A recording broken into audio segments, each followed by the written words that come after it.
চব্বিশের গণ অভ্যুত্থানের শুরু থেকেই নেতৃত্ব দিয়েছিলেন।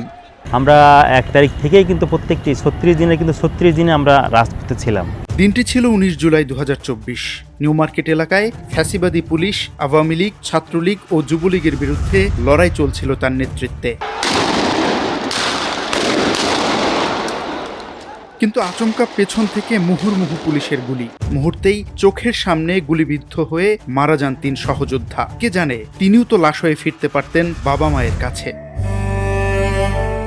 ভাগ্য সহায় থাকায় অল্পের জন্য প্রাণে বেঁচে গেলেন রাজু, কিন্তু তাতেও দমে যাননি এই জুলাই যোদ্ধা। রোমহর্ষক এই ঘটনার বর্ণনা দিতে গিয়ে প্রায় কেঁদে ফেলেন এই ছাত্রদল নেতা। আমাদের সবই মর্মান্তিক যে বিষয়টি আমাদের সাথে আমার চোখের সামনে যেটা হয়েছে, পরপর ৩-৪ রাউন্ড গুলি হলো, আমাদের সাথেই ছিল, পাশেই ছিল আর কি। আল্লাহ আমাদেরকে রক্ষা করেছেন সেই গুলির আঘাত থেকে। আমাদের সহযোদ্ধারা কিন্তু ৩ জন সহযোদ্ধা কিন্তু ওখানে স্পট ডেট হয়েছিল এবং একজন আমার খুব কাছের ছিল। এরকম অসংখ্য ঘটনা আমাদের সাথে জুলাইয়ের প্রত্যেক দিনই কোনো না কোনো ঘটনা ঘটেছে, যেগুলো আসলে বর্ণনা করতে গেলেও আমাদেরকে এখন খুবই বেদনাহত করে যায়। জুলাই অভ্যুত্থানের আগেও জাতীয় সরকার বিরোধী প্রতিটি গণতান্ত্রিক আন্দোলনে সক্রিয় অংশগ্রহণ ছিল রাজু আহমেদের।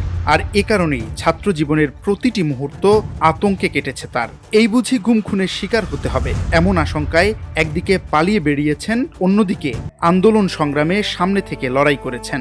তাকে মৃত্যুঞ্জয়ী ছাত্রনেতা বললেও কোনো অংশে বেশি বলা হবে না। রাজুর শুরুটা হয়েছিল যেভাবে, সরকার দলীয় ছাত্র সংগঠনের সঙ্গে জড়ালে হয়তো ভালো থাকতে পারতেন, কিন্তু তেমনটি না করে দেশের মানুষের ভোটাধিকার ও গণতন্ত্র পুনঃপ্রতিষ্ঠার দৃঢ় শপথ নিয়ে যোগ দেন ছাত্র দলের রাজনীতিতে। এর পরপরই নামেন সংগঠন ঘোষিত ফ্যাসিবাদ বিরোধী গণতান্ত্রিক আন্দোলনে। ভয়কে জয় করেছিলেন বলেই আন্দোলনের অগ্রভাগে থেকে অসংখ্যবার ছাত্রলীগের হামলারও শিকার হয়েছেন রাজু। ৫ বার আমাদের উপর হামলা হয়েছে। একটা হামলা হয়েছে যেমন ১৫ সালে আমরা আন্দোলন চলছিল চরম, সে আন্দোলনে আমরা মিছিল থেকে ফিরছিলাম, তখন বক্সিবাজারে আমাদেরকে ওইখান থেকে গ্রেপ্তার করছিল ছাত্রলীগ।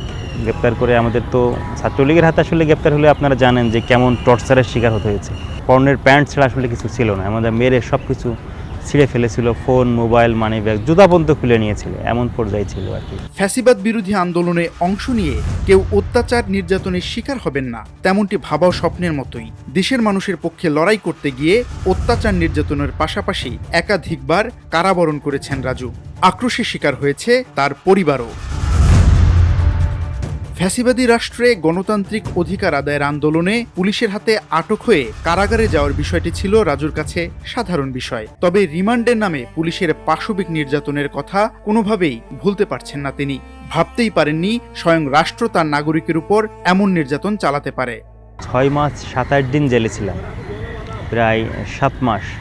তখন কিন্তু আমাদের প্রচণ্ড মারধর করা হয়েছিল এবং আমরা কিন্তু কোনো প্রকার চিকিৎসা ছাড়া ৭ মাস জেলে ছিলাম। বিরোধী দলের নেতাকর্মী হওয়ার কারণেই কিন্তু আমাদের উপরে আন্দোলনে অংশগ্রহণ করার কারণে আমাদের উপর অত্যাচারের যে স্টিম রোলার, সেটি কিন্তু আমাদের উপর চালানো হয়েছিল।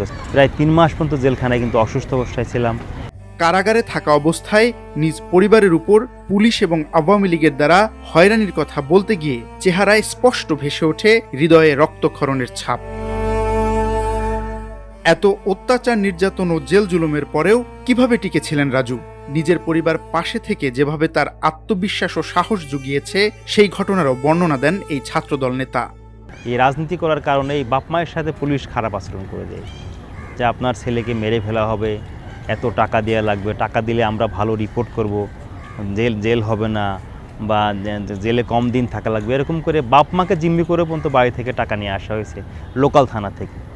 সাধারণ মানুষের অধিকার আদায়ের সংগ্রামে নিঃস্বার্থভাবে কাজ করতে গিয়ে যারা সর্বোচ্চ ত্যাগ স্বীকার করেন, তাদের উদ্দেশ্য একটাই, আর তা হলো সাধারণ মানুষ তার অধিকার ফিরে পাবে, দেশে ফিরে আসবে গণতান্ত্রিক পরিবেশ।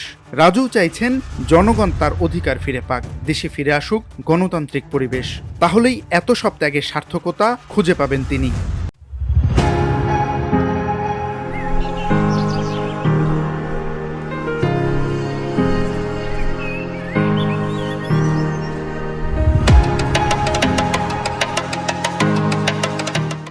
রাজুর শেষ লড়াইটা হবে জিয়াউর রহমানের আদর্শে অনুপ্রাণিত হয়ে, তারেক রহমানের দেয়া ৩১ দফার আলোকে নতুন দেশ গড়ার লড়াই।